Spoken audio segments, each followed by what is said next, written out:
आप सभी दर्शकों को मेरा सादर नमस्कार। और आज मैं हूँ टेरी चंबा, जहाँ पर कि मेला लगा हुआ था। और सुबह आपने देखी होगी एक पोस्ट मैंने डाली थी आपको, और ये लाइव सिर्फ 2 मिनट का विस्तृत में जानकारी आपको देंगे। और ये मेले ने खत्म तो आज ही होना था, पर ये खंड बंड अचानक क्यों करना पड़ा, ऐसा क्या हो गया, इस पे आप लोग समझने का प्रयास करें। यहाँ पे देखिएगा, ये सरकारी स्कूल है और मुझे लगता है कि सरकारी स्कूलों को भी जो है अब जो है व्यापार केंद्र बना दिया गया है। बहुत जल्दी भाई जी स्कूल कब खुल रहे हैं? स्कूल 30 को 1 तारीख को स्कूल खुलने वाले हैं। और आप सभी अध्यापकों को, बच्चों को ये गंद यहाँ मिलने वाला है। देखने को कितना बड़ा ये मेला था और क्या उसमें झमेला था वो मैं आपको बताऊंगा, लेकिन आप समझने का प्रयास कीजिएगा। ये चरखी जो लगी है सामने, जिनमें आप घूमते हो, बैठते हो, इसमें आपका कोई इंश्योरेंस नहीं होता, ये भी ध्यान रखिए आप लोग। और आज की एक खबर जब मैं आपको डालूंगा तो मेरा आपसे निवेदन है, इसे शेयर कीजिएगा। और जो इस प्रकार की खबरों को भी नहीं समझता है तो फिर हमें अनफॉलो करे, तो हमें कोई परेशानी बिल्कुल नहीं है। हमें अपने फॉलोवर नहीं बढ़ाने, सब्सक्राइबर नहीं बढ़ाने, बल्कि हमें अपने पहाड़ को बचाना है। और उसमें सबसे बड़ा योगदान हो सकता है महिलाओं का। इस मेले में कल जो है भाई साहब, 1 लड़की तो 2 लड़कियों, 2 बेटों के साथ जो छेड़छाड़ हुई है नाबालिग के साथ में, उस घटनाक्रम के बारे में हम आपको बताएंगे विस्तार में। अब आप सीधा लिखोगे कि भाई साहब पुलिस क्या करती है, तो उसके लिए सुन दो। पुलिस ने कभी नहीं बोला कि आप इस मेले में आओ। कोई भिखारी आपसे भीख मांगता है, पुलिस ने कभी नहीं बोला कि आप इन्हें भीख दो या मत दो, है ना। ये आपको समझना है कि हम किसको पनपा रहे हैं और भीख किसको दे रहे हैं और व्यापार किसको दे रहे हैं, ये सब आपको देखना होगा। तो चलिए इस खबर पर आप नजर बना के रखें।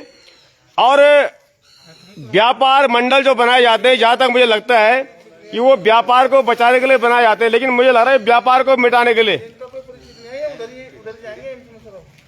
तो चलिए खबर के लिए आप बने रहे। बेहद दुखद एक खबर है, लेकिन यदि आप लोग अभी भी नहीं जागे तो मुझे लगता है कि हम जैसे लोग जो घरिया पत्रकार आपके लिए खबरें दिखाते हैं, जो हम झमेला मोल लेते हैं, फिर हम भी इस प्रकार की खबरें आपको नहीं दिखा पाएंगे और नहीं बना पाएंगे। तो धन्यवाद आप सभी का जुड़ने के लिए।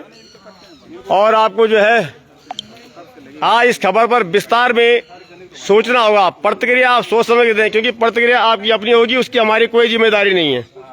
ये सब आपका अपना काम होगा। और ये स्कूल देखेगा आप, आज उसकी आत्मा भी रोती होगी कि जिसने इस स्कूल को जमीन दान दी होगी। ये खंड बंड करके चले गए, खंड बंड करके चले गए ये लोग, और पूरा गंद फैला के। देखिएगा आप, सारे शौचालय के ताले बंद थे, कई इन्होंने हक दिया, कई मुद्द दिया। और सबसे बड़ी बात यह है कि ये जो स्कूल है दोस्तों, ये टिहरी के बलिदानी पुरुष श्रीदेव सुमन जी के नाम से ये स्कूल है, लेकिन अब इसे व्यापार केंद्र बना दिया गया है। मैं साफ शब्दों में कहना चाहूंगा, शर्म आनी चाहिए ऐसे लोगों को जिनको बिल्कुल भी इसके बारे में चिंता नहीं है। ये देखिएगा आप, पूरा गंदगी का यह अंबार लग चुका है। तो ये खबर जब मैं आपको दिखाऊंगा भाई साहब, तो मेरा विनम्र निवेदन रहेगा आपसे कि आप लोग इस खबर को खूब शेयर कीजिएगा।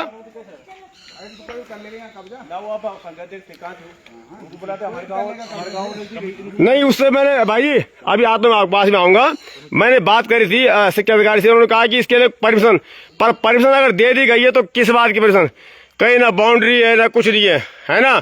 तो फिर कहीं ऐसा ना हो कि भाई साहब हम भी कहते रहे, देखते रहो पुनः गांव की और चारों तरफ शोर ही शोर।